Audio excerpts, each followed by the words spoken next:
ikastetxera, aurkezpen honetara, eta batez ere nator zorionak ematera.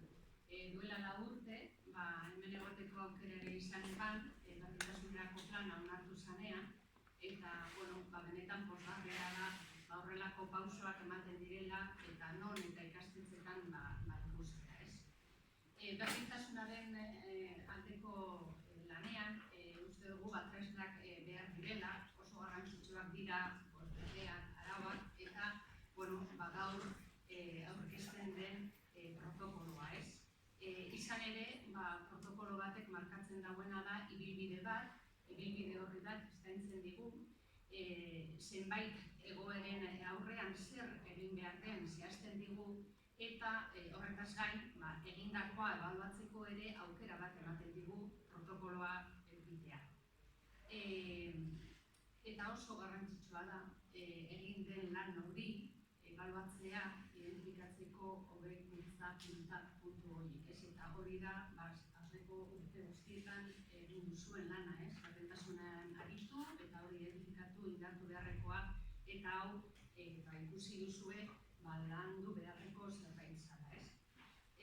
Honekin batera, protokoloaren elaborazioaren prozesua bera, hausnarketarako une berezi bat ere bihurtzen da, eta nik uste dut hori ere goraipatu behar dela.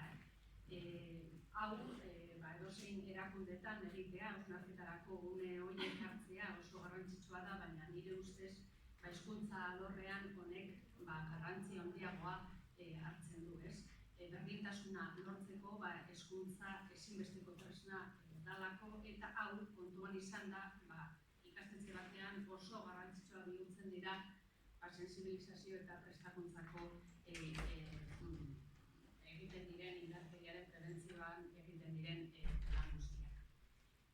Trabajar a favor de una vida libre de violencia contra las mujeres requiere la implicación de toda la sociedad, cada institución, cada entidad, cada cual, cada organización, diciendo que debe mirarse puertas adentro y preguntarse qué puede hacer para prevenir la violencia contra las mujeres. Esta implicación, como decía en euskera, creo que cobra un tinte especial cuando viene del ámbito educativo, ¿no? Teniendo en cuenta la importancia fundamental que la educación tiene en la construcción de una sociedad igualitaria libre de violencia contra las mujeres. Tener un protocolo de violencia, contra la violencia de género, como el que hoy se presenta, lo que supone es tener una herramienta más de prevención, de sensibilización, y supone también, a mi modo de entender, un ejemplo de implicación de una institución a favor de la igualdad.